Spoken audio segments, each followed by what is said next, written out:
हाल? नमस्ते मैडम। मैं क्या कह रही थी, कुछ तो कह रही थी। हाँ, लास्ट टाइम क्लास में क्या पढ़े थे हम लोग?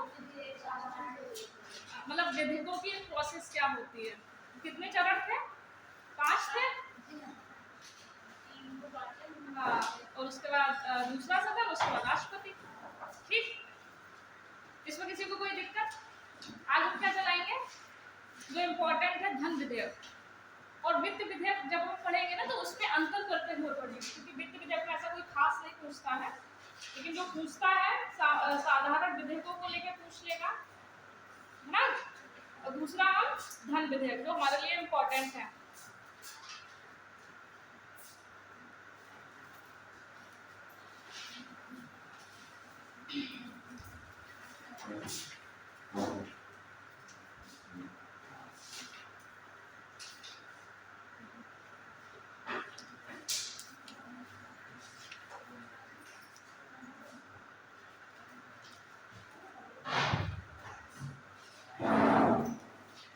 बातें होगी, पढ़ा लूं मैं। धन विधेयक हेडिंग डाल लीजिए, धन विधेयक।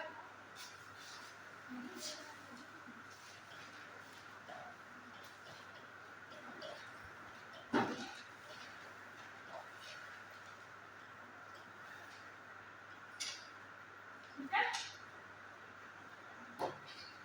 इसका आर्टिकल भी पास में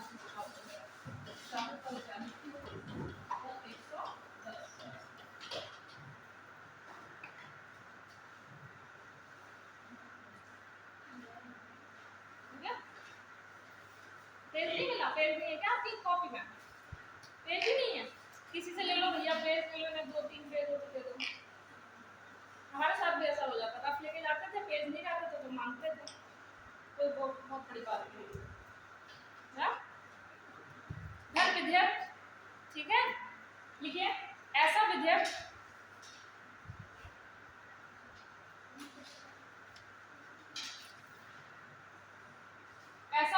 जो धन विधेयक, सॉरी, ऐसा विधेयक जो वित्त विधेयक और सामान्य विधेयक नहीं है, और सामान्य विधेयक नहीं है,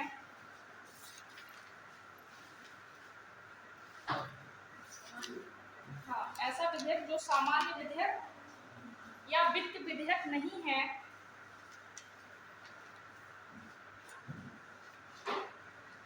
वित्त विधेयक नहीं है, धन विधेयक कहलाता है। पैसों वाले रिलेटेड में धन विधेयक की एक कैसे देखें तो क्या एक तो ये वित्त विधेयक नहीं है, ठीक है, और एक क्या नहीं है, और एक सामान्य विधेयक नहीं है। ठीक, ठीक है। अब कि धन विधेयक जब होता है तो किन शर्तों, लड़ो नहीं, जब धन विधेयक जो होता है वो किन शर्तों पे, किन बेसिस पे उसको धन विधेयक कहते हैं। हालांकि पैसे वाला ही होता है, वित्त विधेयक भी पैसे वाला होता है, तो वित्त विधेयक से धन विधेयक किन मामलों में अलग है ये पूछा जाता है। तो धन विधेयक के 6-7 पॉइंट है, इनको रट लो या इनको समझ लो, जो भी आपको सुविधा लगे। उसके बाद धन विधेयक में इतने ही पॉइंट आते हैं। आपसे पूछ ले किन शर्तों पे कह सकते हैं ये धन विधेयक है, तो वो शर्तें लिख लीजिए। लिखिए, article 110, article 110 A capital A से लेके जी तक, आर्टिकल 110 ए से लेके जी तक कोष्टक में जिन बातों का उल्लेख किसी विधेयक में किया गया है उसे हम धन विधेयक कहते हैं। मतलब आर्टिकल 110 का ए से लेके जी तक टोटल किसके लिए रिजर्व है? धन विधेयक के लिए। ठीक है, बड़ी जल्दी आ गया आपको। ये नए चेहरे हैं टीम या लोग? आप तीनों नए हैं तो जल्दी फिर बैठो, तो धन विधेयक नहीं तो निकल जाएगा।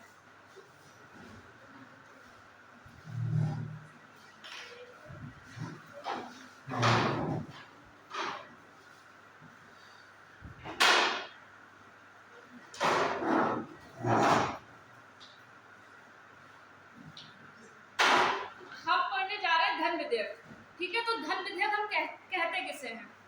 धन विधेयक का सीधा सा मतलब सामान्य भाषा देखी जाए जो वित्त विधेयक और समझेंगे, लेकिन स्पेशली धन विधेयक होने के लिए आर्टिकल 110 में ए से लेके जी तक जो रिजर्व है वो धन विधेयक के लिए ही है। तो आपको ये पता होना चाहिए 110 से आप भी जब भी धन विधेयक याद करें तो सिर्फ 110 नहीं, 110 ए जी, ठीक है। होता क्या ना, हम संशोधन याद करते हैं उसकी ईयर नहीं पढ़ते, तो पढ़ने का तरीका बदलो।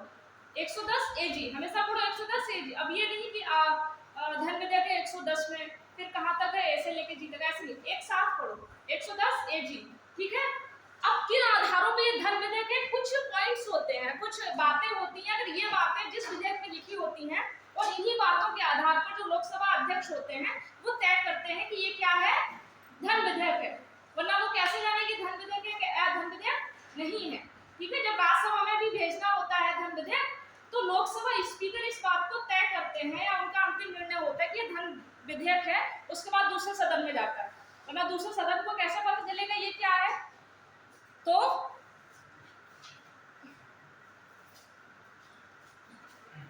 फिर से धन विधेयक स्टार्ट करें।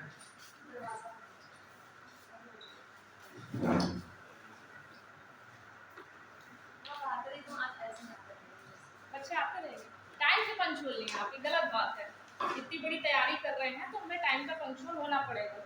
10 बजे से आपको ऑफिस के सामने लोग बैठने लग जाएंगे, आप आएंगे 10 बजे का टाइम है, आप आएंगे 10:20 पे, 10:30 पे, तो बहुत अच्छे अधिकारियों के गुण नहीं है ये। और ना ही ये भी दिखाते हैं कि आप सेवा के लिए बहुत ज़्यादा सीरियस भी नहीं है। हमें किसके लिए, हम किसके लिए सीरियस है, जो महीने के अंतिम में जो कुछ भी आता है अकाउंट में, हम केवल उसके लिए सीरियस है। ये दिखाता है। समाज सेवा के लिए तो ये सब इतनी बड़ी परीक्षा की तैयारी कर रहे हैं ना, तो वो समाज सेवा कब दिखेगी, वो समर्पण कब दिखेगा, आप पंचुअल हो टाइम के, है ना, आप लोगों से बहुत अच्छे से बात करें। ये नहीं कि कोई बहुत हाई फाई आया तो हाँ सर महोदय, कोई बेचारा गांव से आया हाँ बोलो क्या है, तो ये वो नहीं होना चाहिए, है ना। तो समर्पण समाज सेवा का मतलब ये नहीं है कि किसी को खाना ही खिला दो, आप अपने स्तर पे क्या कर सकते हैं समाज के लिए, वो समाज सेवा होती है।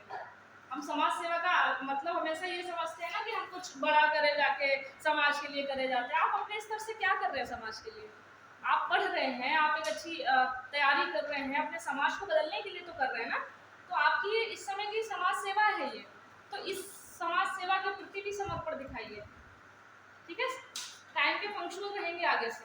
ऐसे तो मैं भी आऊँ फिर 12:10 पे, मैं 11:30 बजे तक कैसे क्यों आ जाती हूँ, जैसे ज़्यादा टाइम होने लगता है मुझे थोड़ा सा बुरा लगने लगता है बस को लेके, चलो, लेकिन ऐसा होता नहीं, इसलिए मैं टाइम से पहले निकलती हूँ। तुमको इंतजार करना पड़ेगा, अच्छा लगेगा ना, फिर कहोगी मैडम लेट आती है, तो वो मेरे लिए भी अप्लाई कर दो कि बच्चे लेट आते हैं, मुझे ना ये अच्छा लगेगा। तो धन विधेयक जो होता है कुछ सामान्य बातें होती हैं, क्योंकि सीधी सी बात है, वित्त विधेयक भी पैसों से रिलेटेड होता है, धन विधेयक भी पैसों से रिलेटेड होता है। तो हम कैसे तय करेंगे कि ये वित्त विधेयक है और ये धन विधेयक है, तो इसको तय करने के लिए धन विधेयक के कुछ पॉइंट्स हैं, उसके अलावा और कुछ नहीं, बस इनको चाहे याद कर लो, जैसे आपको अपनी सुविधा के लिए उचित लगे आप ऐसा कर लीजिए। केवल इन्हीं शर्तों पर धन विधेयक होगा। किसी भी वित्त विधेयक में अगर ये चीजें हैं तो वो किस वित्त विधेयक से अलग होकर क्या हो जाएगा, धन विधेयक हो जाएगा। और जिसमें ये चीजें नहीं होंगी, जो अभी हम लिखेंगे, जो चीजें नहीं होंगी वो क्या रहेगा, सामान्य वित्त विधेयक रहेगा, ठीक है। तो वो लिखिए, हम पढ़ रहे हैं धन विधेयक, ठीक है, आता है लोकसभा में, तो कैसे आता है, ठीक है, तो हम उसको पढ़ रहे हैं, तो इसको मैं समझा रही हूँ। तो देखिए, इसमें निम्नलिखित शर्तें या निम्नलिखित बातें की गई हैं, इसमें निम्नलिखित बातें की गई हैं,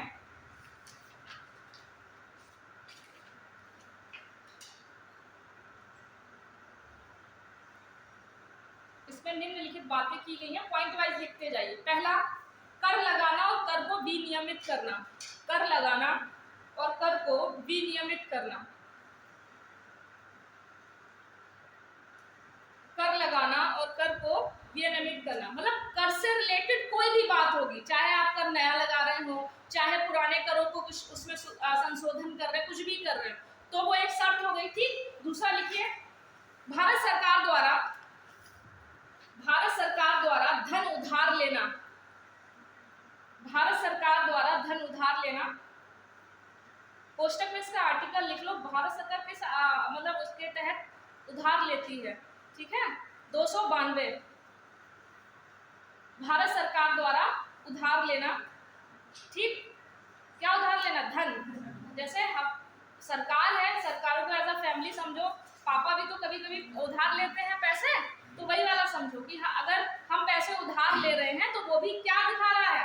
धन विधेयक। मतलब सारी चीजें धन से रिलेटेड हैं, लेकिन कुछ छोटी छोटी चीजें जिनमें कंफ्यूज हो जाओ, इसलिए इसको केवल जो चीजें हैं इंपॉर्टेंट है, इससे इतना कुछ नहीं पढ़ना है, इतनी चीजें याद कर लो, इससे इतना कुछ भी होगा वो धन विधेयक होगा ही नहीं, ये है तो ही धन विधेयक होगा, बस इतनी सी बात है। दूसरा लिखिए, भारत सरकार की संचित निधि, भारत सरकार की संचित निधि, भारत सरकार की संचित निधि और आकस्मिक निधि, और आकस्मिक निधि,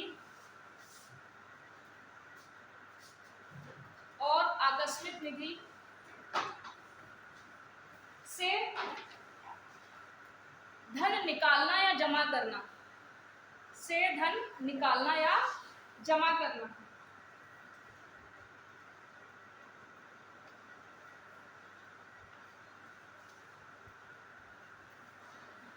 नेक्स्ट, किसी व्यय को, कोई भी जो खर्चा होने वाला है, किसी व्यय को भारत की संचित निधि पर, किसी व्यय को भारत की संचित निधि पर भारित करना, मतलब उस पर डाल देना, मतलब एक नई प्रोसेस या कोई नया भार डाल देना कि एक नया खर्चा हम कर रहे हैं, ठीक है। तो भारत की संचित, किसी व्यय को भारत की संचित निधि पर भारित करना, भारित करना मतलब उसमें डाल देना, कोई नया व्यय, कोई नया खर्चा। आप कोई नया खर्चा भी संचित निधि से करने वाले हैं तो वो भी किस में जाएगा? धन विधेयक में। नेक्स्ट, किसी लोकलेखा, किसी लोकलेखा के लिए धन प्राप्त करना,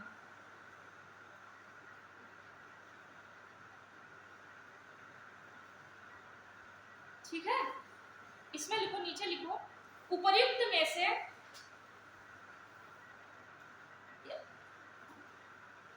जिस विधेयक में, उपर्युक्त में से जिस विधेयक में केवल इन्हीं बातों का उल्लेख होता है उसे धन विधेयक कहते हैं,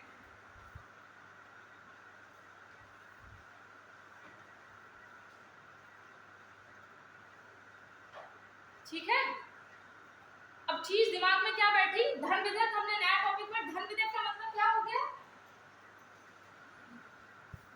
धन विधेयक का मतलब क्या हो गया? बोलते जाओ। पहला क्या?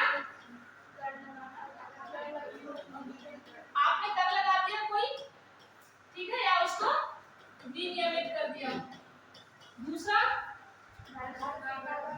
आपने संचित निधि से कोई, इसमें चाहे प्लस किया चाहे माइनस, चाहे निकाला चाहे इसमें जोड़ा, ठीक है। उसके बाद कोई नया व्यय, मतलब कोई भी नया व्यय, कोई भी नया आप खर्चा करने वाले हैं ना, तो वो क्या हो जाएगा?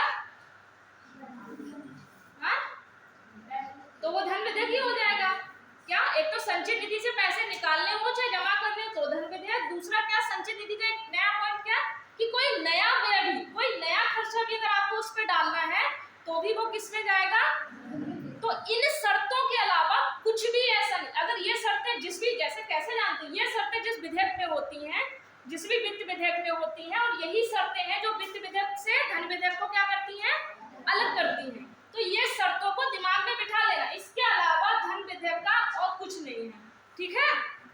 इतनी बात समझ में आई? ठीक ना? थोड़ा सा तेज बोल दो। चलिए लिखिए, लोकसभा के अध्यक्ष का निर्णय इस संबंध में, नेक्स्ट लाइन से लिखिएगा, लोकसभा के अध्यक्ष का निर्णय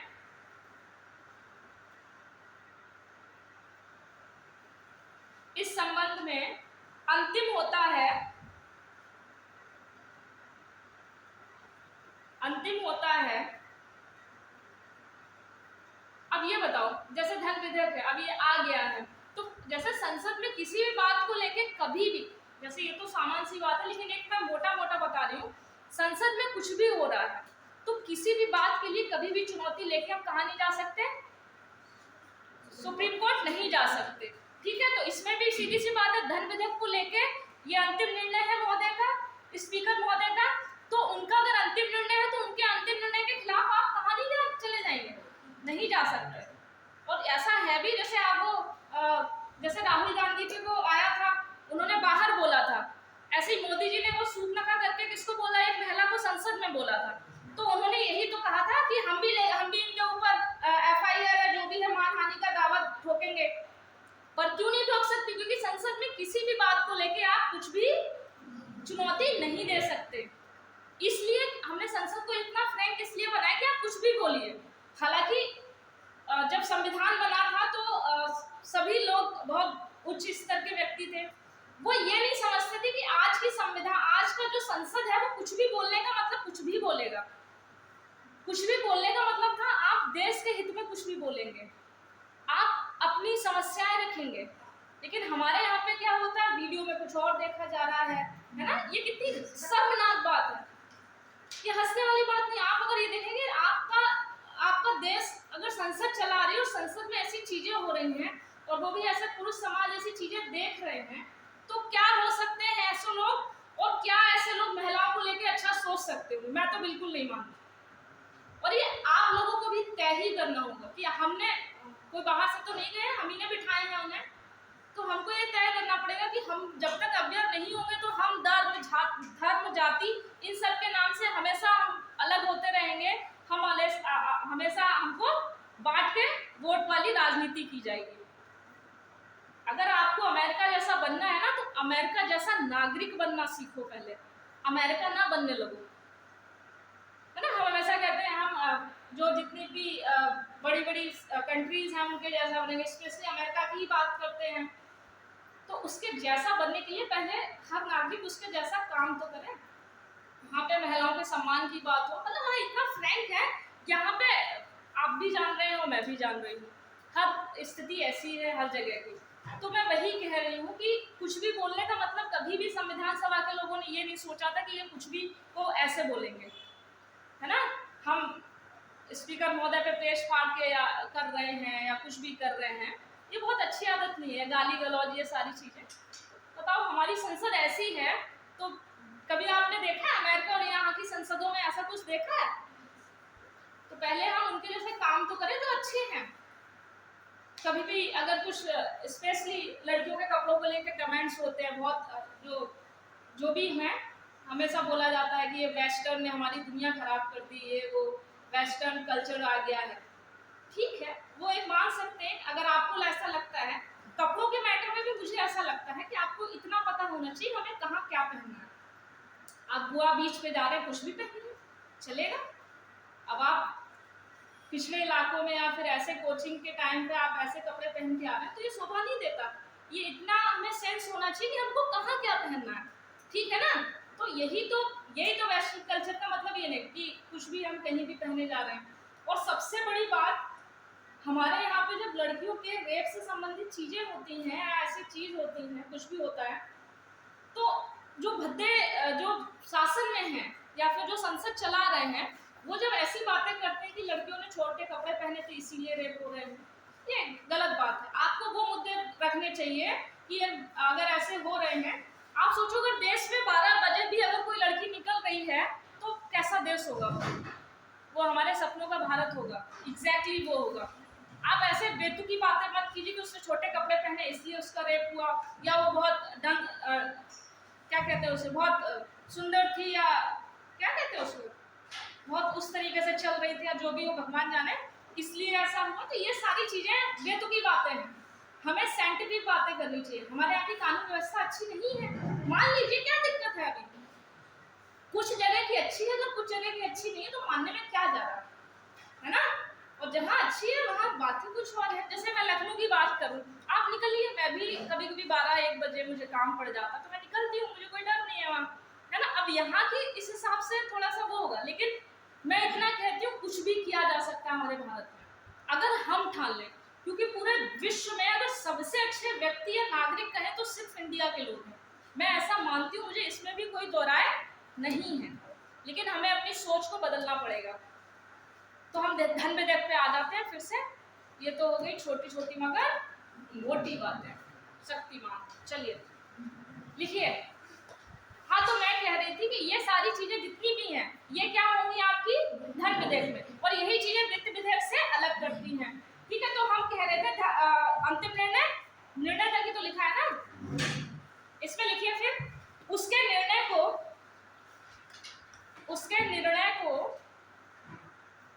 इधर देखिए खाली है, वहां कहाँ जा रहा है, ये देखो आगे खाली है, लड़कियों के बीच में बैठा, क्या दिक्कत है? बैग रखा है आपका, है क्या बैग? हाँ तो बैठो तो, वो जो फ्रैंक वाला माहौल क्लास में लाओ ना, क्या दिक्कत है? आसपास बैठो, बातें करो, अच्छी पढ़ाई की बातें करो, ग्रुप बनाओ, एक दूसरे से बोलो कि मैं अब देखना हम लोग सारे जितने ग्रुप के लोग हैं क्वालिफाई करेंगे, या यहीं से तो शुरू होगा कि कहीं और से शुरू होगा? हाँ? आप लोग इतने भयानक चेहरे बनाते हैं, किसी लड़के ने अगर किसी लड़की से कुछ पूछ लिया तो लड़की का भयानक चेहरा बन जाएगा, और किसी लड़की ने लड़के से पूछा तो लड़के भी ये सोचेंगे हाँ इतनी बड़ी हो गई है हमसे बात करने लगे। तो दोनों ही स्तर से कमियां हैं, तो सुधारिए इसको। ठीक है, वरना जैसे सिटीज का मैं बता रही हूँ, जैसे लखनऊ में ना हम अक्सर लड़कों के साथ हो चाहे लड़कियां हो बहुत अच्छे से डिस्कस करते हैं, ये सब तो मुद्दा भी नहीं आता कि अच्छा ऐसा भी हो सकता है, बैठ के चाय पीते हैं, टपरी मारते हैं, इधर उधर की बातें करते हैं, सब चलता है, बैठ के लड़कियों की बातें करते हैं, लड़कों की बातें करते हैं, जहाँ करनी चाहिए, इसमें कौन सा बहुत बड़ा मुद्दा है? थोड़ा सा सोच के स्तर को न्यूट्रल कर लो कि हर किसी अगर लड़के ने बात कर लिया तो उसका मतलब यही नहीं कि वायलिन ही बज जाए। ठीक है, तो वो लड़की ने बात कर लिया तो वायलिन बजा लो।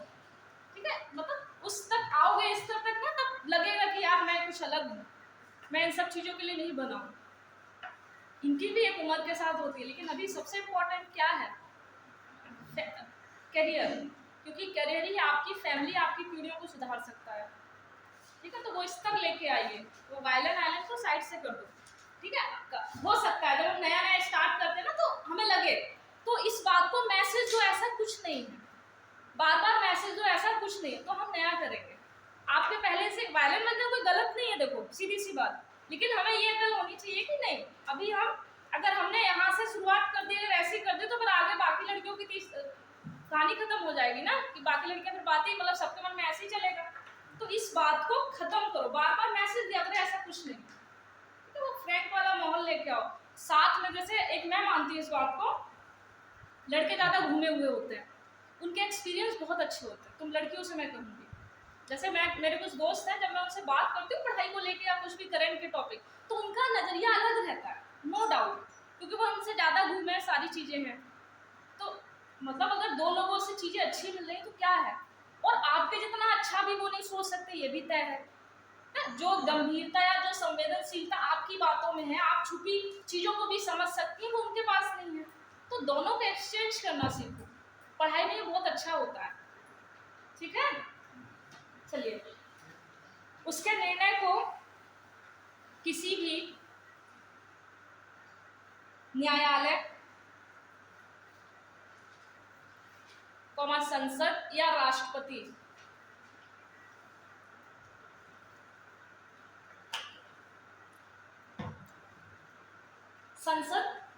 या राष्ट्रपति द्वारा चुनौती नहीं दी जा सकती।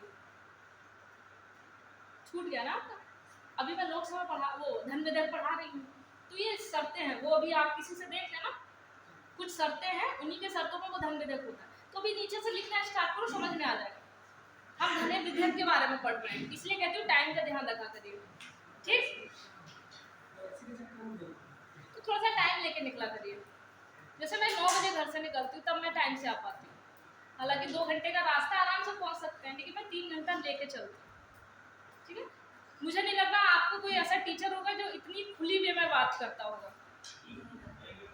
मैं इसलिए करती हूँ क्योंकि अब मैं अपनी तारीफ करने का मैं बहुत ऊपर निकल गई, एक होता है परे निकल जाना, तो वो वाला हाल है। तो मैं चाहती हूँ आप भी निकलेंगे ना तो आप बहुत बेहतर करेंगे, आपको सोसाइटी का देखने का नजरिया चेंज हो चुका होगा, है ना। तो ये मुद्दे बहुत सेंसिटिव है नहीं जितने हमने बना रखे हैं, चाहे वो लड़कियों के वॉशरूम को लेके हो, चाहे एसी या कुछ भी लेके हो, या कोई शिकायत को लेके, या छोटी छोटी चीजें हमने इनको बना रखा है।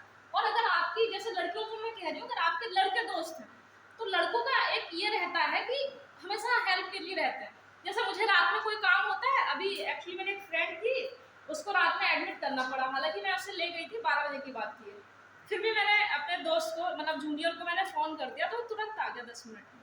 एक ये होता है, हालांकि बुलाने का कोई मुद्दा नहीं था, बस परेशान करना चाह रही थी उसे कि देखूँ आएगा कि नहीं आएगा। ये सच्चाई में बता रहे, आया वो, रात में आया, खाना लेके आया, सब कुछ। तो बस ये कह रही हूँ कि बहुत लड़के दिल के भी बहुत अच्छे हैं, जब मदद करने की बात आती है तो हमेशा करते हैं। ये मेरा एक्सपीरियंस रहा है, मेरे जितने दोस्तों, आप लोग भी बहुत अच्छे हैं, चेहरे जितने प्यारे प्यारे लगते हैं तो अच्छे ही होंगे, मैं ये मान के चलती हूँ। ठीक है, आप शुरू देखते चेहरा देखना शुरू कर दी कि कौन सा इतना प्यारा है। चलिए ठीक है, मतलब आप लड़कों की भी एक बहुत बड़ी जिम्मेदारी हो जाती है, अगर कोई लड़की आपसे बात कर रही है या कोई आपसे पढ़ाई को लेकर कर रही है तो आपकी बहुत बड़ी जिम्मेदारी बनती है कि आप इस बात को सीरियसली लें, आप उसको बिल्कुल भी अनकंफर्टेबल फील नहीं कराएं, ये आपकी रिस्पॉन्सिबिलिटी होनी चाहिए। और ऐसा होता है, मोस्टली सब ऐसे ही करते हैं। हम अगर इतने अनकंफर्टेबल होंगे तो क्या ही तुम्हारे होने का मतलब क्या है दोस्त, ठीक ना। तो ये सारी बातें हैं। अंतिम निर्णय किसका होगा? लोकसभा अध्यक्ष का होगा, और इनको कहीं भी चुनौती नहीं दी जा सकती। देखिए, जब धन विधेयक राज्यसभा एवं राष्ट्रपति के पास स्वीकृति हेतु जाता है, जब धन विधेयक राष्ट्रपति या राज्यसभा के पास स्वीकृति हेतु जाता है तो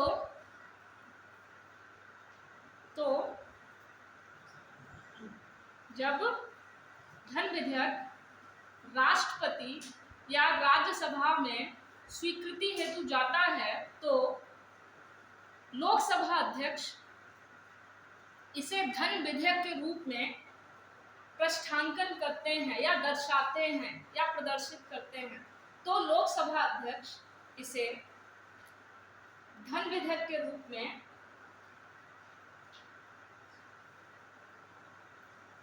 व्यक्त करते हैं या प्रस्थांकन करते हैं।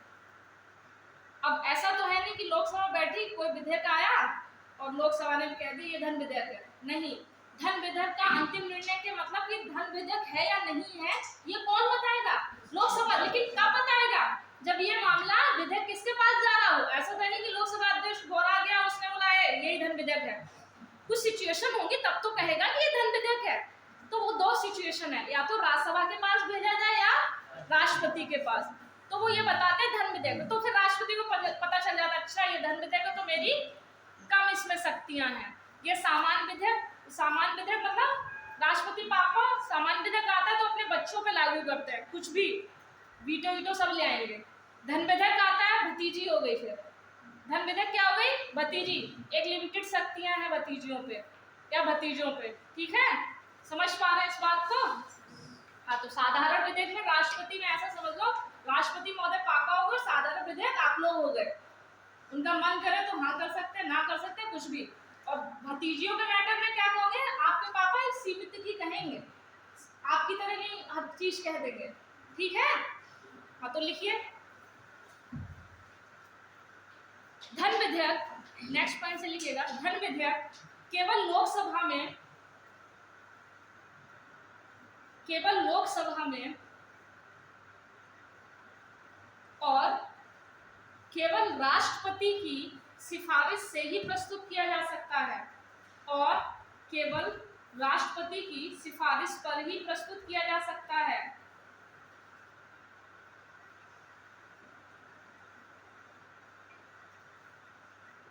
ठीक है। इस प्रकार के प्रत्येक विधेयक को सरकारी विधेयक माना जाता है। इस प्रकार के प्रत्येक विधेयक को सरकारी विधेयक माना जाता है।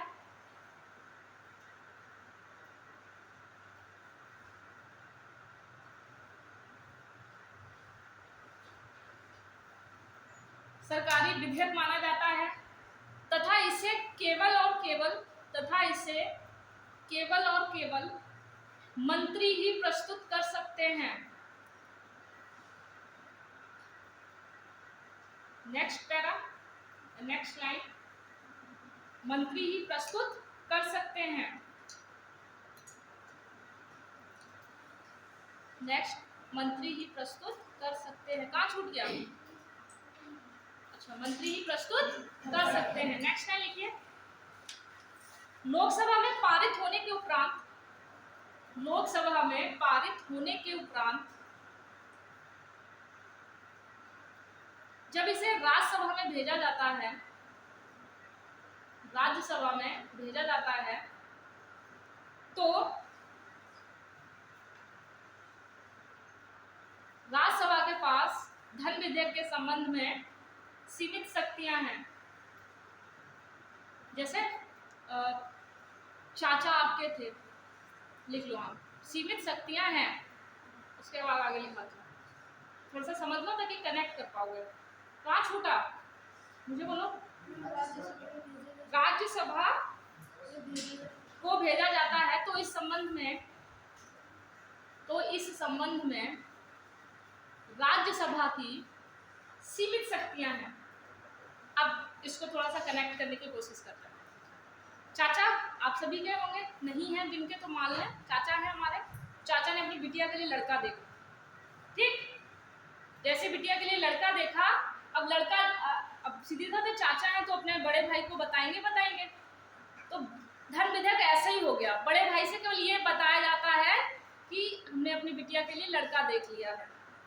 अब चाचा अपने भाई को बता रहे हैं तो उनका वो तो ये तो कहेंगे नहीं हाँ या ना, उनकी सीमित शक्तियां होती हैं इस मैटर में। या तो कह रहे हैं हाँ भैया थोड़ा सा देख लेना ठीक ठाक है या नहीं है। समझ पा रहे हैं इस बात को कि नहीं समझ पा रहे? फिर से समझा। चाचा, ठीक है, चाचा आपके हो गए, आप बहुत जल्दी आ गए। आपको दूसरी क्लास में आना था क्या? लेकिन आप जल्दी आ गए।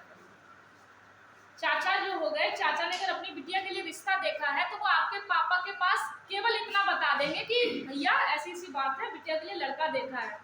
तो वो बात नहीं रहेगी, वो धन विधेयक हो जाएगा। फिर क्या हो जाएगा?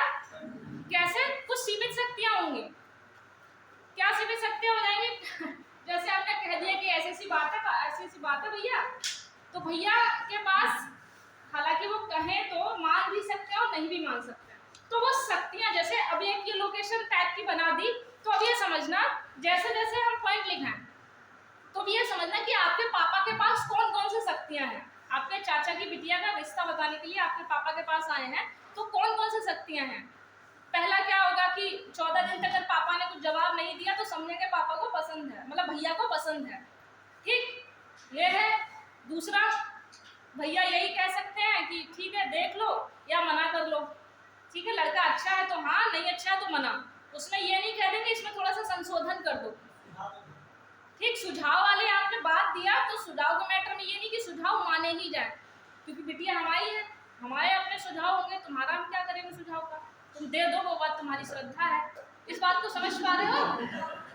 बात को समझ पा रहे हो? ठीक, तो बस लिखोगे ना तो ऐसे कनेक्ट करते रहना बस। चलिए लिखिए। तो भेजा जाता है, राज्यसभा की कुछ प्रतिबंधित शक्तियां हैं। क्या है? पापा की क्या शक्तियां हैं वो देखते हैं। पहला लिखिए, नेक्स्ट पॉइंट से पॉइंट बना के लिख लो चाहे कैसे भी। यह धन विधेयक को, मतलब लड़के को, अब वो अपना दिमाग में बनाए रखना, अब यहाँ कोष्टक में ना लिख लेना लड़के को, चाचा और पापा सब लिख लो। यह धन विधेयक को अस्वीकृत या संशोधित नहीं कर सकते। आप यहाँ बैठो, आप क्या वहाँ इतनी वहाँ कहाँ बैठो, जगह है खाली? कौन बैठा? अभी आएगी फ्रेंड? कब तक आएगी? इस क्लास में आएगी?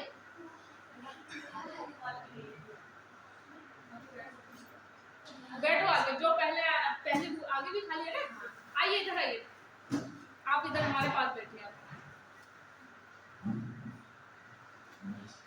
तो पहली क्या, चाचा ना मना कर सकते हैं ना संशोधित कर सकते हैं, तो केवल नाम मात्र के हैं पापा आपके या हमारे, ठीक? इधर इधर इधर इधर इधर बैठ जाओ, इधर आप इधर बैठो। अरे बैठो, अच्छा लगेगा आपको। लोक समाज कभी कभी क्या कहते हैं, आपको क्या बनाया था विपक्ष, विपक्ष को कभी आगे भी बिठाना चाहिए। हमेशा जरूरी नहीं कि विपक्ष है तो पीछे ही बैठे, ठीक? अच्छा, कितना संख्या का परसेंट होना चाहिए कि वो विपक्ष हो जाए? विपक्ष होने के लिए इतनी परसेंट संख्या होनी चाहिए, तब वो विपक्ष होगा ना। तो लोकसभा स्पीकर है वो इसको बता देंगे कि ये विपक्ष है या नहीं है। 110 अगर होगी, ये 110 है, इनके पास इतनी पावर है कि पूरी जो सदस्य संख्या उसका 110 है, इसलिए ये विपक्ष है। ठीक है, चलिए, तो पहली क्या कि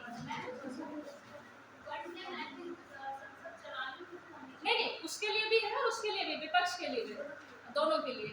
ठीक, इसीलिए मैंने पूछा, तो अब आप दोनों कनेक्ट कर पाएंगे। हाँ, तो मैं कहा थी पहली क्या लिखा दिया था ना, तो या तो वो उसको अस्वीकृत और संशोधित नहीं कर सकते। दूसरा लिखिए,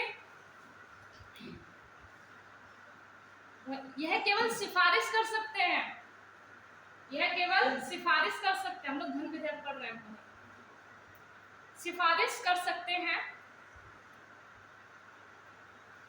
नेक्स्ट, 14 दिन के भीतर उसे इस पर स्वीकृति देनी होती है,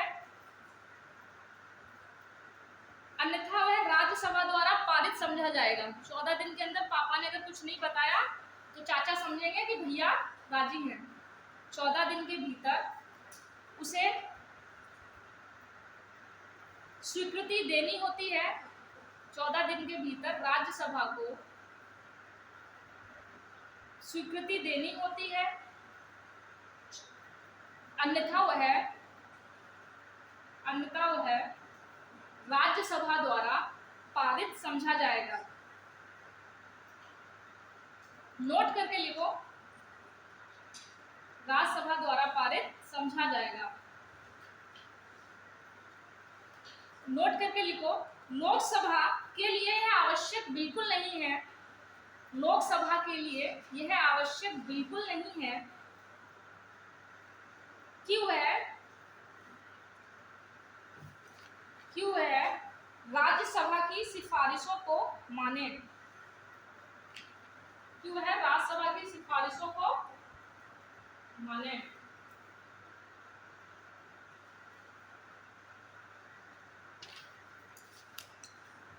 हाँ, तो इस बात को समझ में आया? 14 दिन के भीतर अगर पापा कुछ नहीं कहते तो मान लेंगे चाचा आपके कि पापा, मतलब उनके भैया राजी हैं, आपके पापा राजी हैं। और अगर वो ऐसे कोई सुझाव देते हैं तो माने ना माने ये किसका निर्णय है? लोकसभा का। ठीक है, ये तो उनका बड़प्पन होगा अगर वो मान लेते हैं। तो आगे लिखिए, यदि लोकसभा इस प्रकार की सिफारिश को मान लेती है,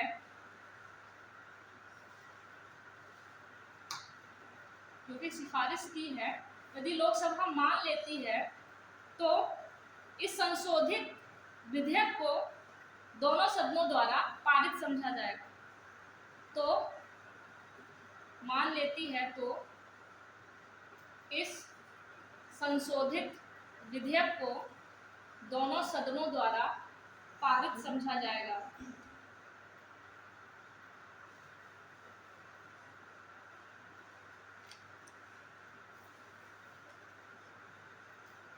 पारित समझा जाएगा। नेक्स्ट लाइन लिखिए, अंततः जब धन विधेयक को राष्ट्रपति को प्रस्तुत किया जाता है, या जब धन विधेयक को राष्ट्रपति के लिए प्रस्तुत किया जाता है,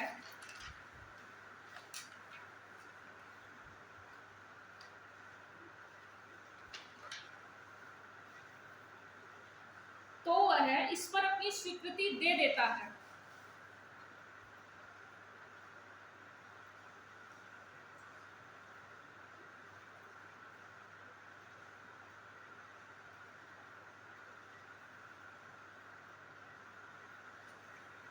इस पर वह अपनी स्वीकृति दे देता है, या फिर उसे रोक सकता है, या फिर उसे रोक कर रख सकता है, लेकिन किसी भी दशा में इसे विचार के लिए वापस नहीं भेज सकता, इसे विचार के लिए वापस नहीं भेज सकता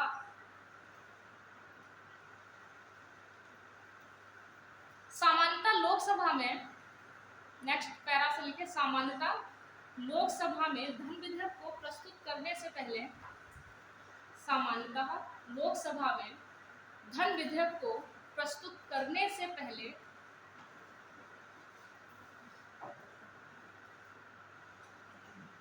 जब राष्ट्रपति की सहमति ले ली जाती है, प्रस्तुत करने से पहले जब राष्ट्रपति की सहमति ले ली जाती है,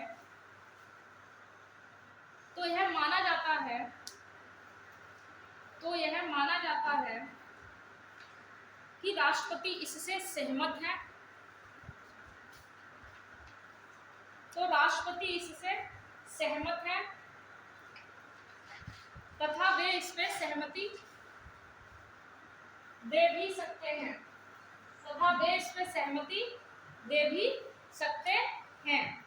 कितनी बात समझ में आई कि नहीं? धन विधेयक समझ में आया कि नहीं? इतना, इससे इतना कुछ नहीं है, इतना ही पूछा ही जाता है।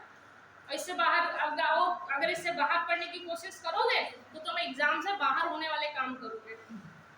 उतना पढ़ो जितना हमारे लिए जरूरी है, ठीक?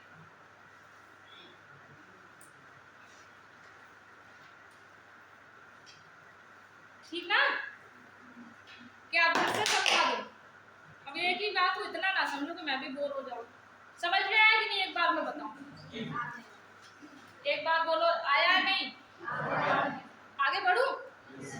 अब हम कुछ चीजें देख लेते हैं कि किन शर्तों में इसमें सामान्य विधेयक हो गया, ठीक, वित्त विधेयक हो गया, यहाँ पे कंफ्यूज होते हैं, और धन विधेयक हो गया। इसमें हम कैसे अंतर करके चीजें समझ लें तो हमारे लिए आसान हो जाएगा कि उसमें हमारा वित्त विधेयक भी कंप्लीट हो जाएगा। और बच्चों में कंफ्यूज भी करता है तो इसके टी को बना लो अंतर, ठीक? तो समझते चलेंगे कि तीनों में अंतर क्या होता है, सामान्य विधेयक, वित्त विधेयक और सामान्य विधेयक, फिर लिखो धन विधेयक, लास्ट में वित्त विधेयक ले जाओ, फिर वित्त विधेयक, सामान्य विधेयक, फिर धन विधेयक और लास्ट में वित्त विधेयक। सामान्य विधेयक के आगे लिखो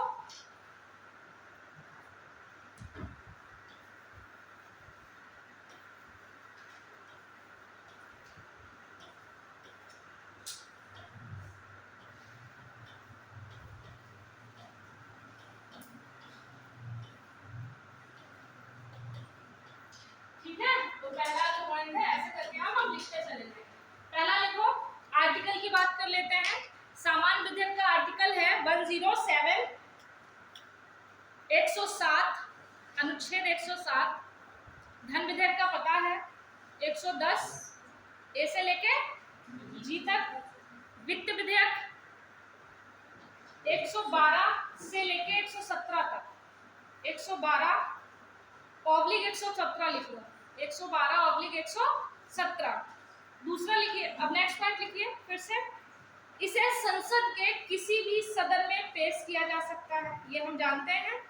सामान्य विधेयक को संसद, इधर लिखिए, इसे किसी भी संसद में पेश किया जा सकता है। धन विधेयक में लिखिए, इसे केवल लोकसभा में ही लाया जा सकता है।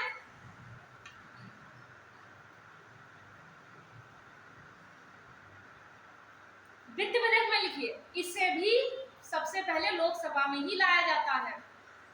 एक अंतर क्या पता चल गया कि ये किसी भी सदन में,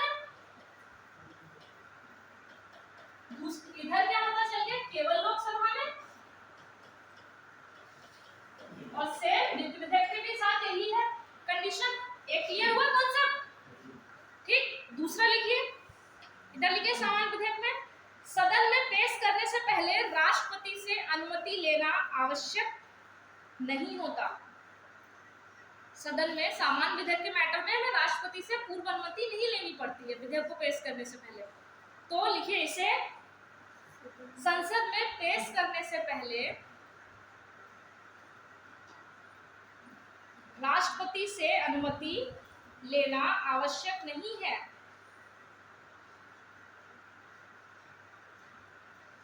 आवश्यक नहीं है, चूंकि उधर लिखिए, धन विधेयक में लिखिए पूर्व अनुमति आवश्यक है।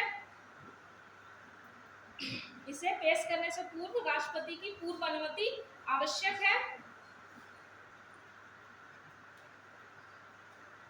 और उसमें भी पूर्व अनुमति आवश्यक है। दूसरा क्या लगा कि उन दोनों में क्या चीज सेम है कि दोनों लोकसभा में लाए जाते हैं, और दूसरी क्या चीज सेम है कि पूर्व अनुमति दोनों में इंपॉर्टेंट है। ठीक ना, हम इसको देख रहे हैं ना कि सामान्य विधेयक से कैसे अलग है। हालांकि धन विधेयक और वित्त विधेयक की बात की थी तो हमने बता दिया था, धन विधेयक की कुछ ही शर्तें होती हैं, और वो शर्तें अगर है तो वित्त विधेयक से अलग है। अब सामान्य विधेयक को भी हम देख लेते हैं कि जैसे आप लोग कंफ्यूज ना हो जाए, तो इसीलिए एक साथ लिखा रही हूँ कि इसमें किसी भी सदन में, उसमें केवल दोनों में लोकसभा में, इसमें क्या पूर्व अनुमति और उसमें पूर्व अनुमति नहीं, और उन दोनों में पूर्व अनुमति होती है। ठीक है, इतना साधारण और इतना कंफ्यूजन को दूर करते हुए कोई नहीं लिखा सकता है, तो जानो। लिखो, तीसरा पॉइंट लिखिए, दोनों सदनों का अधिकार बराबर है। दोनों सदनों का अधिकार बराबर है, मतलब अगर इसमें देखा जाए तो दोनों सदनों की शक्तियां समान है इस मैटर में, राज्यसभा की और लोकसभा की। इसमें लिखिए, धन विधेयक में लिखिए, लोकसभा का अधिकार राज्यसभा की अपेक्षा अधिक होता है। लोकसभा का अधिकार राज्यसभा की अपेक्षा अधिक होता है, अधिक होता है। वह इसे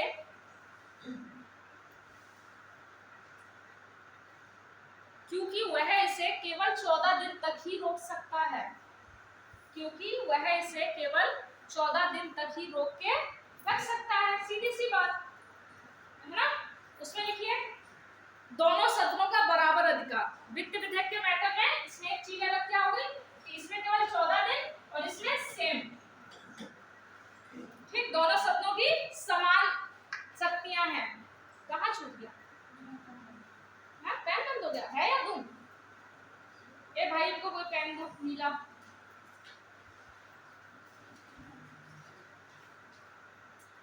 लड़के, मुझे जहां तक मैं जानती हूँ, लड़के दो ही पेन लेके आते हैं, काला और नीला। ये सच है? ये लाल भी है। लड़कियां होती है 10-15 नीले पेन, 5-6 काले पेन, ऐसा होता है।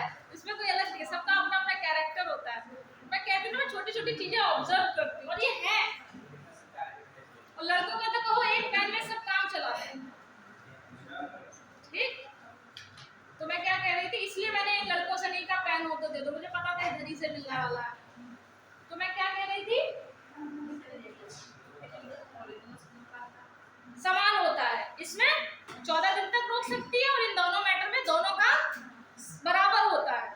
अब जब भी पढ़ोगे ना तो इनको पढ़ लेना तो क्वेश्चन सही हो जाएगा। नेक्स्ट लिखिए, इस संबंध में मतलब इधर साधारण विधेयक के मैटर में, इस संबंध में संयुक्त अधिवेशन हो सकते हैं। इस संबंध में मतलब साधारण विधेयक में लिख रहे हैं ना, तो साधारण विधेयक में ही संयुक्त अधिवेशन हो सकते हैं। दूसरा लिखिए, धन विधेयक में संयुक्त अधिवेशन नहीं हो सकते। सबसे इंपॉर्टेंट बात, वित्त विधेयक में संयुक्त अधिवेशन हो सकते हैं। क्या संयुक्त अधिवेशन किसमें नहीं होगा? केवल धन विधेयक में नहीं होगा, बाकी सामान्य विधेयक और वित्त विधेयक में हो सकता है। ठीक, आई बात समझ में? नेक्स्ट लिखिए, इसे राष्ट्रपति पुनर्विचार के लिए लौटा सकता है। और अगर राष्ट्रपति पुनर्विचार के लिए लौटा रहा है तो कौन से वीटो का यूज कर रहा है? निलंबनकारी। ठीक है, आज समझ में? पुनर्विचार के लिए लौटा सकता है। उधर लिखिए, इसे पुनर्विचार के लिए नहीं लौटा सकता। क्या कर सकता है? केवल सुझाव दे सकता है। पुनर्विचार के लिए नहीं लौटाया जा सकता। वित्त विधेयक में लिखिए, इसे पुनर्विचार के लिए लौटा सकते हैं।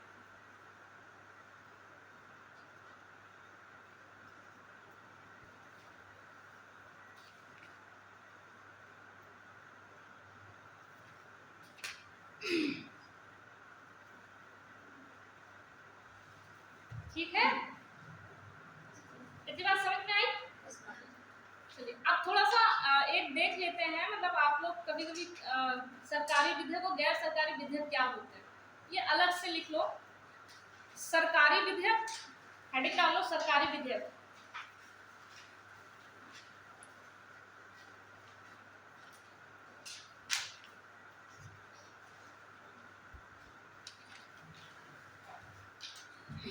सरकारी विधेयक और मतलब पहले सरकारी विधेयक लिख लो, होता क्या है। जब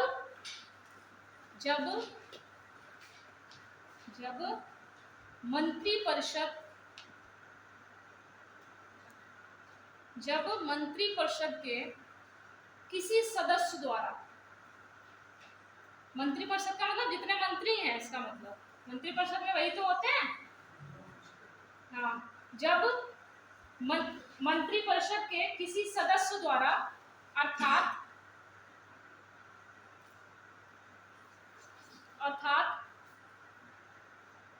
किसी मंत्री द्वारा कोई विधेयक सदन में पेश किया जाता है तो उसे सरकारी विधेयक कहा जाता है। तो उसे सरकारी विधेयक कहा जाता है।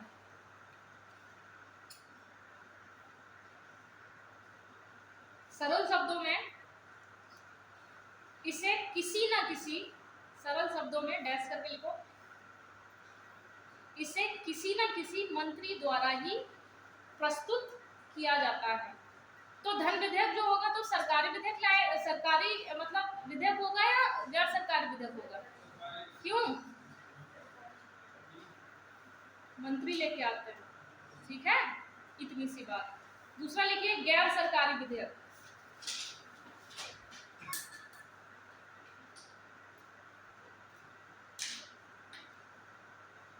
इसी में लिख लीजिए निजी विधेयक, लगभग एक जैसे ही होता है। निजी विधेयक ऑब्लिक करके निजी विधेयक। इसमें लिखिए जब मंत्रिपरिषद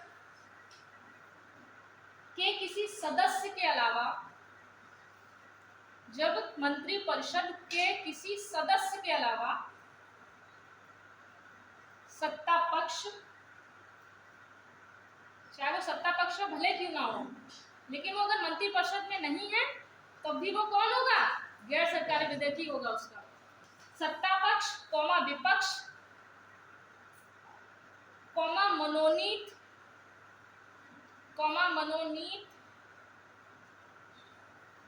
अथवा मतलब तथा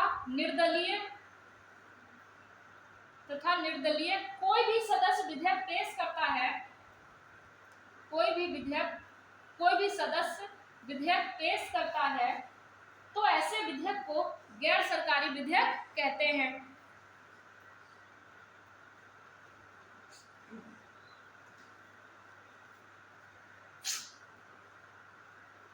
ठीक है, एक बात समझ में आई?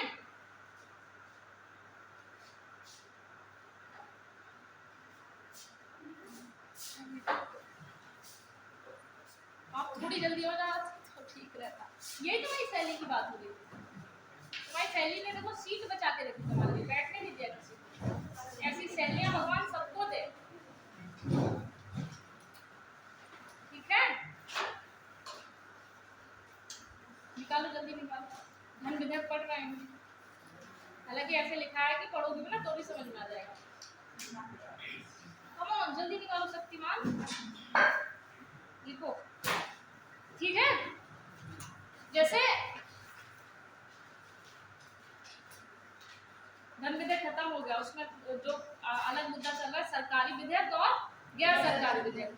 सरकारी विधेयक क्या होगा? जो मंत्री द्वारा ही लाया जाएगा, और सारे मंत्री किसमें होते हैं? मंत्रिपरिषद में होते हैं, ठीक। और भले सत्ता पक्ष के हो, अगर लेकिन वो मंत्रिपरिषद में नहीं है तब भी उनका विधेयक कौन सा होगा? गैर सरकारी होगा। फिर गैर सरकारी के लिए कौन कौन? चाहे सत्ता पक्ष का ही क्यों ना हो, लेकिन अगर मंत्रिपरिषद में नहीं है वो भी गैर सरकारी विधेयक। दूसरा विपक्ष का हो, तीसरा निर्दलीय हो या मनोनीत हो, ये जो भी आप विधेयक लेके आएंगे उनको क्या कहेंगे? गैर सरकारी विधेयक। इसमें बस एक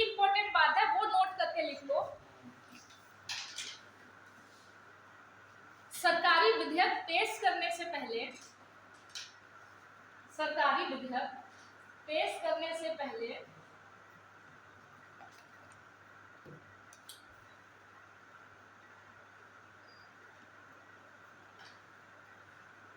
पेश करने से पहले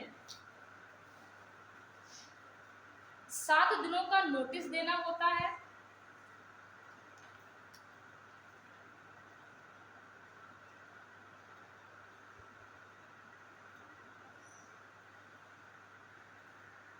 जबकि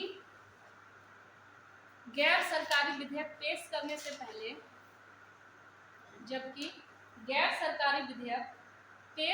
से पहले 1 महीने का नोटिस देना पड़ता है।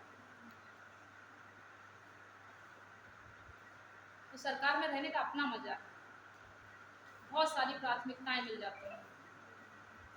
1 महीने का देना पड़ता है। ये बात समझ में आई? बोलो।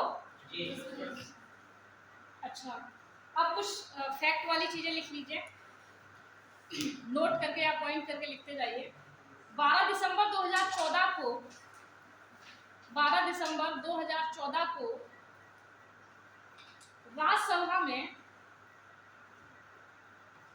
राज्यसभा में ट्रांसजेंडर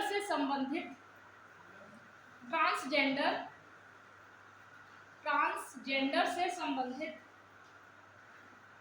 तिरुचि शिवा, ये मदर थी, तिरुचि शिवा, ठीक। इन्होंने ट्रांसजेंडर से रिलेटेड पहला निजी विधेयक पेश किया। तिरुचि शिवा ने निजी विधेयक पेश किया। तो निजी विधेयक अगर कोई पहले लाया है तो कौन लेके आए हैं? ये लेके आई है। किससे रिलेटेड था? और कहाँ लेके आई थी? राज्यसभा में। नेक्स्ट पॉइंट लिखिए, मतलब इसी में लिखिए, यह राज्यसभा से पारित होने वाला पहला निजी विधेयक था।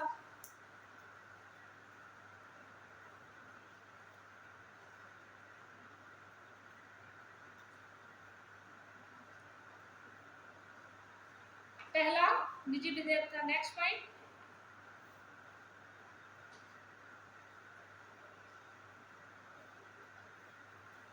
लोकसभा में पहला निजी विधेयक 1952 में 1952 में मोहम्मद अहमद काज़मी द्वारा प्रस्तुत किया गया। आपकी ड्रेस अंबेडकर जी को समर्थन करने वाली लग रही है। नीला वाला वो डाल के चलते हैं अंबेडकर जी, सबकी अपनी अपनी ड्रेस। आपको कहाँ बिठाऊं? हाँ यार, इनका बैग खाली है।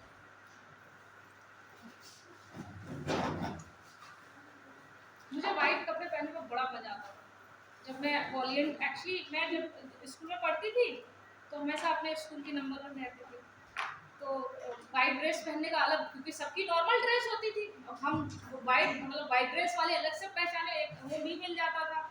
तो लगता था यार हम ही हैं जो भी हैं शक्तिमान। क्या? अरे जी, मैं अपना बता रही हूँ, आप मत लीजिए। हाँ, बहुत बढ़िया। वाइट ड्रेस का अपना एक ऑरा है सच में। जब भी आप वाइट कपड़ा पहनते हैं अलग से पॉजिटिविटी आती है। मैंने ऐसा फील किया, इसलिए कह रही हूँ। तो मैं अपने आप को शक्तिमान समझा करती थी। ब्लैक का लिया, ब्लैक का पहनूंगी जाके, ठीक है। वाइट और ब्लैक दोनों मैं संतुलन को लेकर चलती हूँ, ठीक है। तो मतलब ये बता रहे, तो मैं अपने आप को शक्तिमान समझा करती। तो सारे जितने भी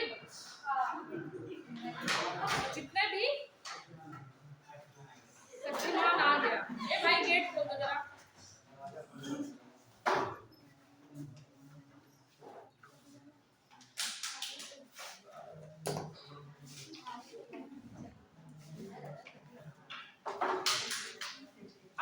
से कह रही हूँ मैं, खूब रिस्क लिया करो, खूब उल्टे सीधे काम किया करो, मजा आएगा। मजा आएगा, आपको एक्सपीरियंस मिलेंगे कि मैंने इससे ये किया, मतलब ऐसा नहीं करना चाहिए था।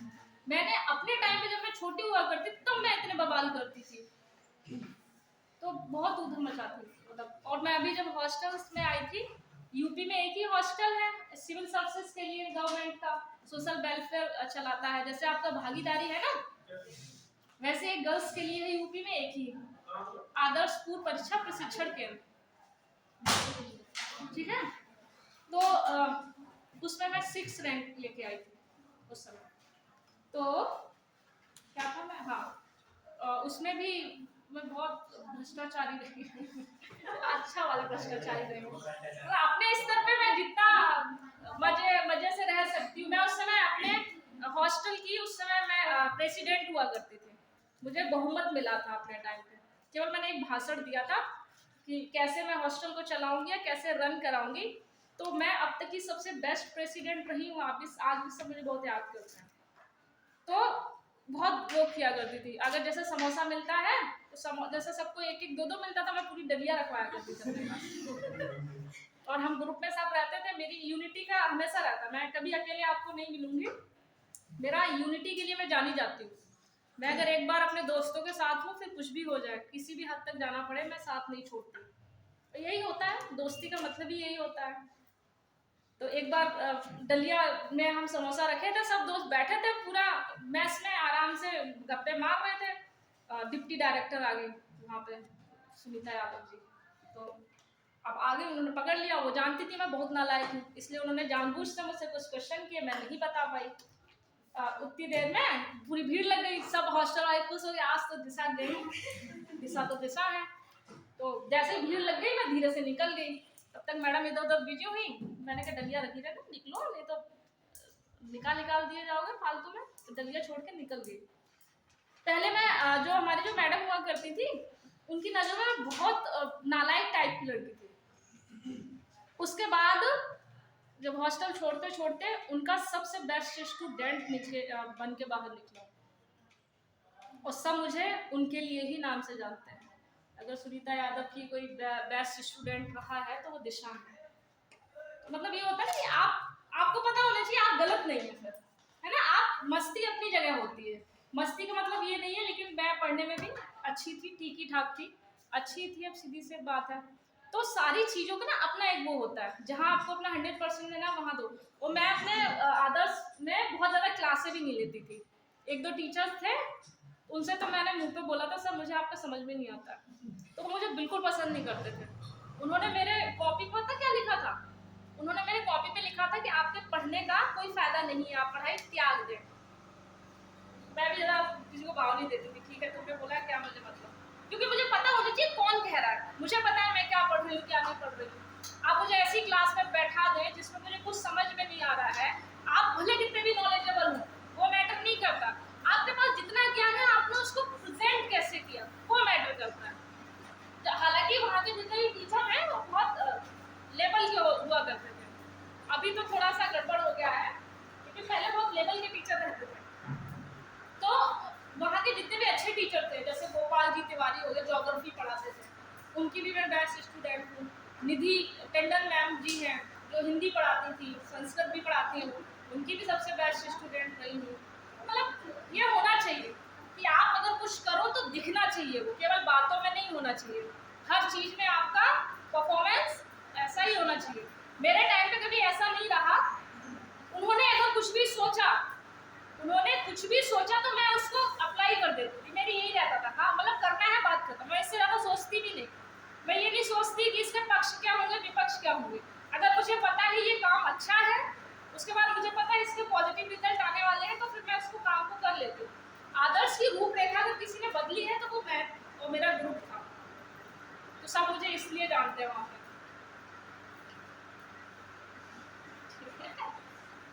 मुस्कुराते रहा करो तुम लोग। तो मैं ये बात कह रही थी कि आप लोग भी ऐसे ही स्टूडेंट बनिए, आप किसी से कम नहीं हैं, आप अपने आप से कंपटीशन रखिए कि आप बहुत अच्छे हैं। आप कोई भी अच्छा काम करें तो अपने आप को एप्रिसिएट करा करो, छोटे छोटे काम में अपने आप को एप्रिसिएट करा करो, मारो नहीं, ठीक है। आपने कोई अच्छा छोटा भी काम हो लेकिन आपको लग रहा है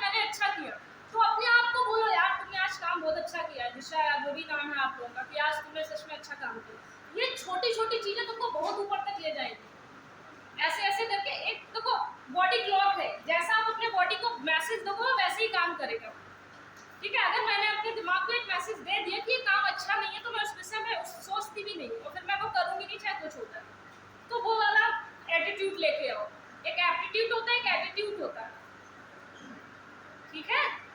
तो एप्टीट्यूड को थोड़ा सा चेंज करो और ये एटीट्यूड पॉजिटिव वाला लेके आओ, तब तो बात है। और आप लोग इतनी बड़ी परीक्षा की तैयारी कर रहे हैं, आपसे उम्मीद की जा सकती है हमेशा ऑफिसर्स वाला फील हमेशा अभी से होना चाहिए। आप पढ़ लेंगे, लेकिन अच्छा ऑफिसर बनने के लिए एक यही समय होता है। आप कितना अच्छा काम कर रहे हैं, अभी आप ऑफिसर बन गए, उसके बाद आपको क्या लगा, पैसा ऐसा खूब मिलने लग जाए तो आप क्या अपने आप पे काम करेंगे, अपने व्यक्तित्व पे काम करेंगे? नहीं ना। व्यक्तित्व बनाने का एक यही प्रोसेस होता है जब हम नई नई तैयारी शुरू करते हैं। तो आप बहुत अच्छे ऑफिसर्स बनेंगे अगर आप लोग थोड़ा सा अपने ऊपर भी काम करें। इंटरव्यू इसीलिए ही होता है, ठीक। चलिए अब हम क्या हम पढ़ेंगे बजट। बजट डाल देते, ध्यान में रखते, इससे ज्यादा कुछ इंपॉर्टेंट नहीं है।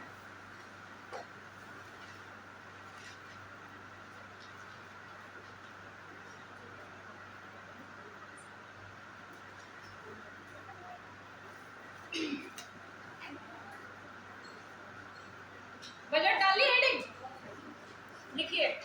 हम पढ़ने जा रहे हैं क्या? बजट। अभी बजट पेश हुआ था यूपी का, आकार बताओ।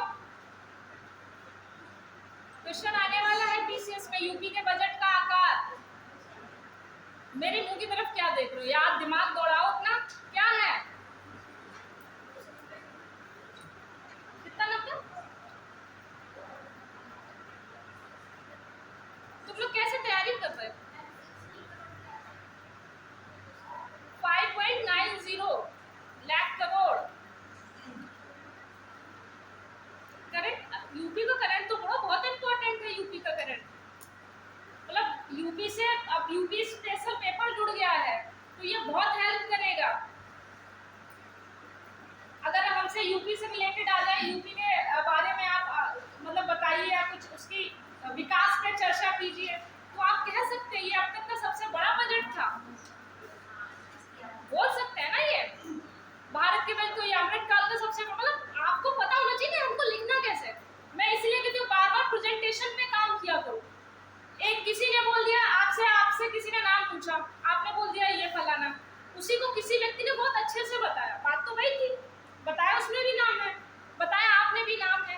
तो ये थोड़ा सा इसको मतलब ये तो सामान्य बातें हैं, इनको तैयारी करो। हालांकि मैं मान के चल रही हूँ आप अगला वाला पीसीएस देंगे तो करंट के लिए स्पेशली मैं बार बार कहती हूँ, व्यक्तिगत रूप से कहती हूँ, कुछ भी पूछना हो मुझे मैसेज या कॉल कर सकते हो, कॉल ना उठे तो मैसेज कर सकते हो व्हाट्सएप पे, मैं तुरंत बताऊँ जैसे ही मैं फ्री होंगी।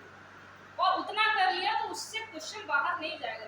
वो यूपी वाली जो मैंने पीडीएफ भेजी थी उससे बाहर नहीं आएगा यूपी, इतना जान लो। फालतू करंट के चक्कर में ज्यादा पढ़ना भी नहीं चाहिए, ठीक।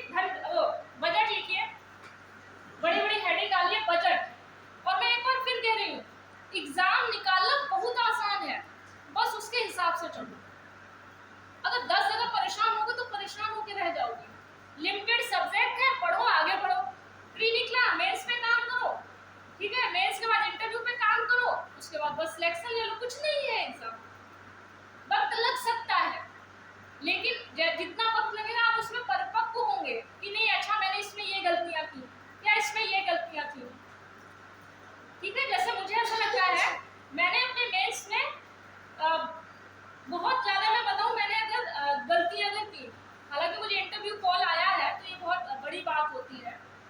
तो मुझे मेरे साथ के जो है कुछ लोग हैं, एक डिप्टी एसपी हुई है, एक इन्फोर्समेंट ऑफिसर हुई है। हालांकि मेरे मैटर में सबको पता था, लेकिन मुझे पता है मैंने गलतियां कहाँ की और मैंने वो गलतियां हालांकि किसी को बताई नहीं, लेकिन मैं आपको बता दूं इंटरव्यू में मुझसे बहुत गलतियां हो गई।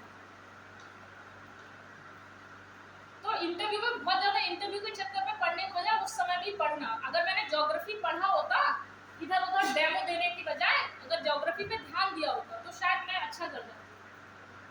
और अगर उन्होंने मुझसे सामाजिक मुद्दे किए होते तो मुझसे बेहतर जवाब भी नहीं दे सकता था। हालांकि मुझे ऐसा बोर्ड नहीं मिला कि जिसने मुझे सामाजिक मुद्दों पर बात की, उन्होंने केवल मुझसे ऑप्शनल पूछा और ऑप्शन मेरा तैयार नहीं था। क्योंकि आप मेंस करके आते हैं ना, फिर आपको लगता है कि आप बहुत पढ़ लिया, थोड़ा सा रिलैक्स लें। और मेंस के वक्त मेरे पास 3 महीने थे उस समय। 3 महीने में मैंने अपनी जी जान लगा दी। मुझे जहाँ कभी रहेगी, मुझे लगता है मुझे बहुत ज़्यादा आंकड़े याद नहीं थे, मुझे करंट अफेयर से बहुत ज़्यादा वो नहीं था, क्योंकि इनके लिए विजन के कुछ नोट्स पढ़ने पड़ते हैं करंट को जोड़ने के लिए हर सब्जेक्ट से, तो बहुत मुश्किल नहीं है। जैसे अब मुझे पता चल गया है कि नहीं ऐसा नहीं, ऐसा होना चाहिए। दूसरी बात, मुझे इंटरव्यू पे भी बहुत काम करना पड़ेगा, तो हम हर किसी चीज़ को अगर उसके हिसाब से लेके चले हो जाएगा तो हो जाएगा, नो डाउट। अगर आपने उसको बहुत बड़ा मान लिया तो फिर वो बड़ा है। पीसीएस में लोगों को 10-10 साल लग जाते हैं, ठीक है, तो इसमें परेशान होने वाली बात नहीं, बस लगे रहो, और जो लगा रहता है उसको जरूर मिलता है। जो इस बार हमारे साथ की बीपीएसपी हुई है वो बहुत समय से तैयारी कर रही है, उसका एक बार डिवोर्स भी हो चुका है। तो मतलब मैं बता रही कि हमको नहीं पता कि कौन किस परिस्थितियों से निकल के आ रहा है, किसी को कितना समय लग सकता है, किसी को कम समय लग सकता है। अपनी परिस्थिति के हिसाब से अपना चयन करो कि अगर मुझे इतना समय लग रहा है कोई बात नहीं, लेकिन मैं पढ़ती रहूँ, मैं एक रास्ते में चलती रहूँ। अब 2024 वाला जब प्री दोगे तो उससे पहले अपना टाइम टेबल बना लो कि कैसे कैसे अभिषेक ने भेजा था ग्रुप में टाइम टेबल आईएएस के लिए ना, आपने भेजा था ना, उसके हिसाब से चलना दादा, ठीक, नहीं तो पता चले बस वो वहाँ डालने के लिए ही है। तो आप लोग 2024 के लिए एक स्ट्रैटेजी बना लो कि ठीक है ये कैसा जा रहा है वैसा जा रहा है, 2024 में मुझे क्या क्या लेके चलना चाहिए। बुक्स नहीं समझ में आए मुझसे पूछो, मैं बता दूंगी, कुछ मेरे पास जितना हो सकता है मैं करूंगी, बशर्ते आप उसके लिए सीरियस हो। पढ़ाने के लिए आपको 10 मिल जाएंगे, हालांकि अगर कुछ भी होगा तो मैं ये भी बता दूंगी कि और कहाँ से बेहतर पढ़ा जा सकता है, ठीक है।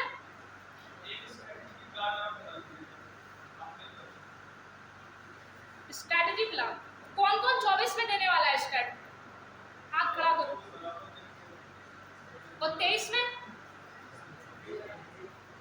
23-24 में, दोनों में कुछ लोग तो हाथ ही नहीं खड़े, वो देंगे ही नहीं क्या, या उन्हें समझ, नए बच्चे आए हैं कुछ तो उन्हें नहीं पता कैसे क्या करना चाहिए। आप लोग नए हैं ना। सबसे पहले तो जो पीसीएस है वो राज्य की सबसे बड़ी परीक्षा है, ये आप सब जानते होंगे। जैसे आईएएस भारत की सबसे बड़ी परीक्षा है, वैसे हर स्टेट के पीसीएस होते हैं, हर स्टेट का लोक सेवा आयोग होता है, ठीक है, आप समझ लो, ठीक। तो जो उत्तर प्रदेश का लोक सेवा आयोग है वो उत्तर प्रदेश के सबसे बड़े अधिकारी तैयार करता है, और वो इसी के थ्रू जो आप तैयारी करने आए हैं वो यही है। तो ये बहुत बड़ी परीक्षा है, हालांकि इसको अगर एक तरीके से किया जाए तो बहुत बड़ी नहीं है, वो स्ट्रेटजी मान के चलो।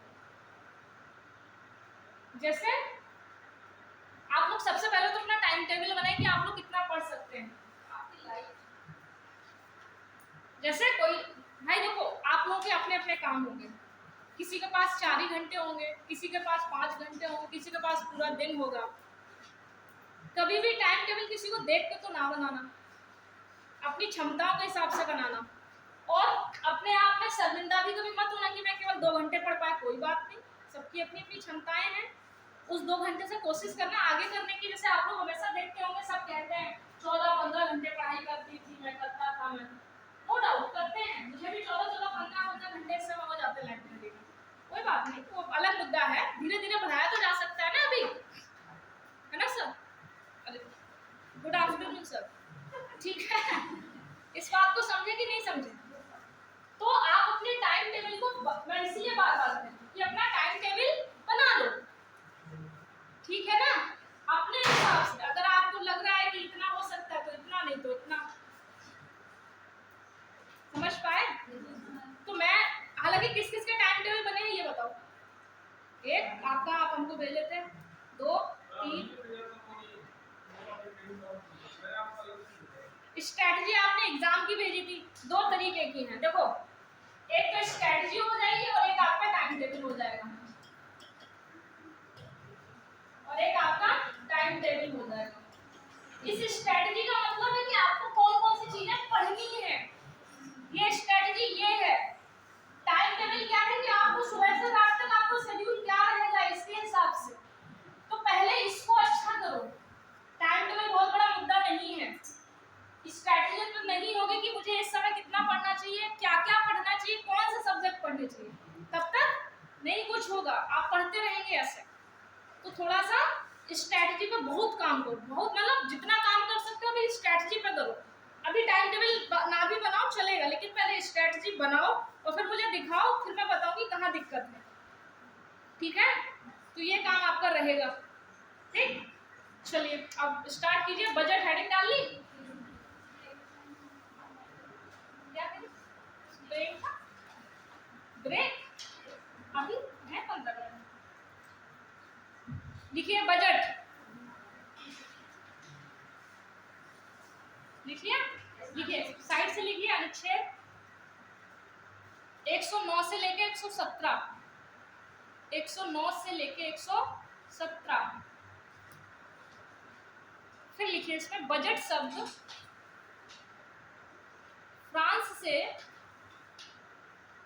फ्रांस के बुजेट, ये बुजेट करते थे,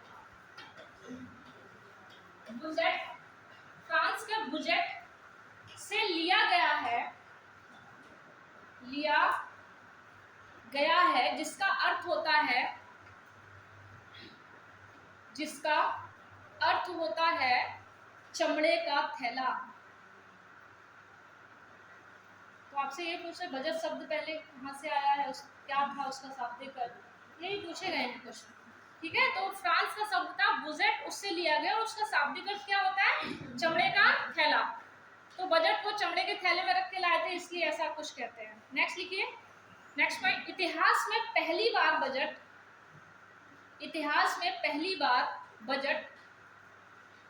1773 में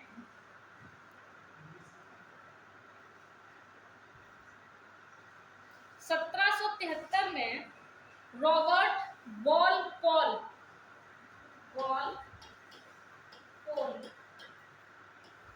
1773 में वॉलपोल ने ब्रिटिश संसद में प्रस्तुत किया। तो पहली बार बजट किस संसद में पेश हुआ? ठीक है, किसने पेश किया? वॉलपोल। ठीक, 1773 में। ठीक हो गया। नेक्स्ट पॉइंट लिखिए, भारत में लॉर्ड कैनिंग के समय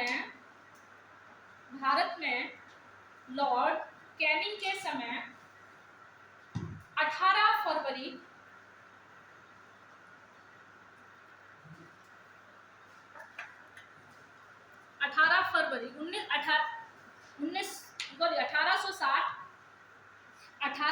1860 में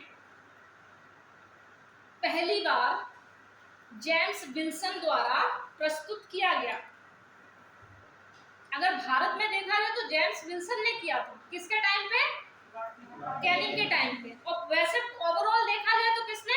ब्रिटेन की संसद में वॉलपोल ने 1773। बजट से रिलेटेड ये ऐतिहासिक पक्ष हो गए, इससे बाहर नहीं पूछना चाहिए। नेक्स्ट लिखिए, जेम्स विल्सन को भारतीय बजट का जन्मदाता, इनको अंडरलाइन कर देना या इन्वर्टेड कॉमा में लिख लेना। जेम्स विल्सन को भारतीय बजट का जन्मदाता कहा जाता है। जन्मदाता कहा जाता है, लिख लिया। नेक्स्ट पॉइंट लिखिए, स्वतंत्र भारत का प्रथम बजट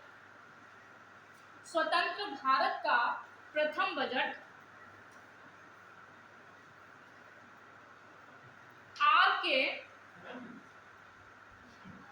कौन कुछ बोला? कोई कुछ कह रहा है? स्वतंत्र भारत का पहला बजट आर के षड़गुणम शेट्टी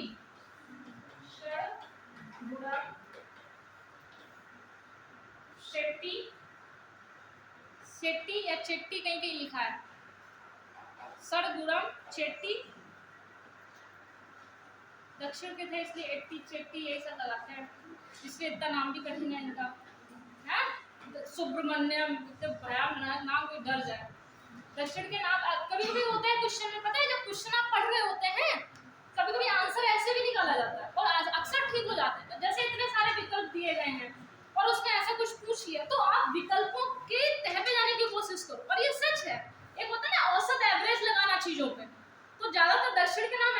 को मिलेंगे। या कुछ ऐसी कोई नदियां आ गई तो नदियां, दक्षिण की नदियां आप देखोगे और उत्तर की देखो, जैसे हमारे यहाँ के देवी देवता इन सब पे हैं, दक्षिण की नदियों की एक अलग कहानी है ना, वो जानी जा सकती है। जैसे मतलब लास्ट टाइम पूछी गई थी, ओक और तेल किसकी सहायक नदियां हैं, ठीक है, तो मतलब तो वहां पे दिया गया था कावेरी, गंगा और ये सब ऐसे जो महानदी, गोदावरी। तो ये पता था ओक जो, तो ये सब दक्षिण वाले काम नहीं करते, तो दक्षिण की नदियां पहले मैंने काट दी, ठीक है। और गंगा दिया गया था एक, तो गंगा हो नहीं सकती, गंगा का की नदियां भी बहुत प्यारी हैं, महानदी थोड़ी भयानक लग रही थी मुझे, तो उसी के हैं शिवनाथ, हस्तो, मांद, ओक, जोंक, ये सब, ठीक है, महानदी की नदियां हैं, समझे। तो ऐसे भी क्वेश्चन सही किए जाते हैं, मैं इन्हीं शॉर्ट ट्रिक्स की बात करती हूँ। आप कैसे एलिमिनेट करते हैं ये मैटर करता है, वो आपकी नॉलेज पे काम करेगा। जैसे आप, जब आपको लगता होगा ना कि मैंने इतनी सारी चीजें पढ़ी, वो कहाँ काम आएंगी, वो यही काम आती हैं कि आपने उन सारी बेसिस पे, अपनी नॉलेज के बेसिस पे किन किन विकल्प को कट कर लिया है, समझे। लिखिए, स्वतंत्र भारत का हो गया ना, फिर लिखिए मोरारजी देसाई, नेक्स्ट पॉइंट, मोरारजी देसाई सर्वाधिक, मोरारजी देसाई ने सर्वाधिक, कोष्टक में लिखिए 10 बार बजट पेश किया। सबसे ज्यादा बजट किसने पेश किया? मोरारजी देसाई ने। कितने बार? 10 बार। नेक्स्ट लिखिए, जवाहरलाल नेहरू, जवाहरलाल नेहरू कौमा इंदिरा गांधी कौमा राजीव गांधी, जवाहरलाल नेहरू, इंदिरा गांधी, राजीव गांधी ने प्रधानमंत्री पद पर रहते हुए,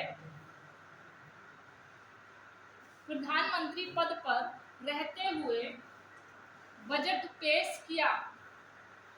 तो आपसे पूछे ऐसे कौन से प्रधानमंत्री थे जो अपने पद पर रहते हुए भी उन्होंने बजट पेश किया? हालांकि वित्त मंत्री करता है, लेकिन प्रधानमंत्री रहते हुए कौन कौन? नेहरू, राजीव जी और इंदिरा जी। ऐसे याद कर लो, तीनों मिलते जुलते हैं, सबसे बड़ी बात।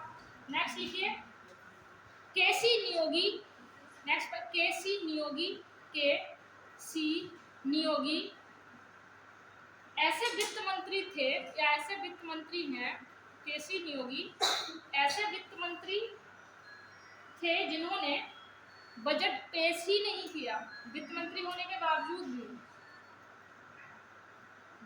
बजट पेश ही नहीं किया।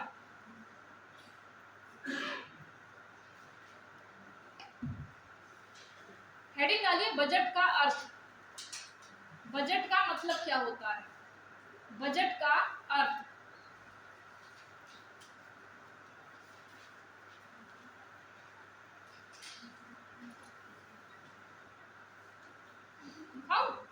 लिखिए, आगामी वित्तीय वर्ष, आने वाले वित्तीय वर्ष या आगामी वित्तीय वर्ष के आय व्यय के लेखा जोखा को,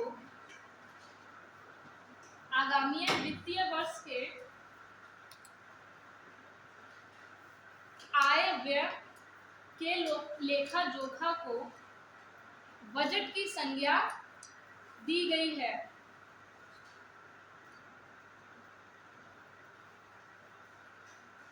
बजट का मतलब पैसा मानते हैं, हर व्यक्ति का अपना बजट होता है। जैसे आप अपना बजट है, जैसे मैंने एक फॉर एग्जांपल लिया कि मेरा पास इतना बजट है, मान लो मेरे पास महीने में 2000 रुपए है, ठीक, सच्चाई है, ठीक है। तो मैं इसी बजट में अपना बनाऊंगी आने वाले समय के लिए, मेरा जो भी लेखा जोखा होगा खर्च करने का, तो वो यही होगा, इसी को बजट कहते हैं, सीधी सी बात, और तो कुछ है नहीं रॉकेट साइंस इसमें। जैसे आपका बजट है, आप थोड़ा और कम कर लो, 500 रुपया रख लो अपना, ठीक है, तो आपका ये बजट हो गया अभी। तो सबके अपने बजट के हिसाब से अपने खर्चे होते हैं। ऐसे ही देश है हमारा, देश का अपना बजट है कि हम आने वाले समय में क्या क्या खर्च करेंगे, समझ रहे हैं। और पिछले वर्ष में हमने क्या ये सारी चीजें की, क्या उपलब्धियां की, उसको क्या कहते हैं? आर्थिक समीक्षा। एक दिन पहले आती है ना, पूछा जाता है आर्थिक समीक्षा एक दिन पहले आती है, 10 दिन पहले आती है? एक दिन पहले आती है। एग्जाम के पॉइंट ऑफ व्यू से आर्थिक समीक्षा इंपॉर्टेंट होती है, बजट इंपॉर्टेंट होता है। सामान्य बजट समझ में आया ना, जैसे आप अपने आपकी जेब में कितना पैसा है, ऐसी सरकार भी देखती कि मेरे पास कितना पैसा है या कितना पैसा मेरे पास होना चाहिए जिससे मैं देश को चला सकूं। ठीक है, लिखिए भारतीय संविधान में बजट शब्द का प्रयोग नहीं किया गया है। भारतीय संविधान में बजट शब्द का प्रयोग नहीं किया गया है। इसके स्थान पर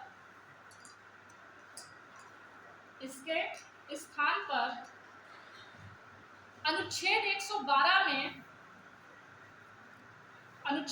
112 में वार्षिक वित्तीय विवरण, इन्वर्टेड कॉमा में लिखना, वार्षिक वित्तीय विवरण शब्द का प्रयोग किया गया है, जिसे ही बजट की संज्ञा दी गई है।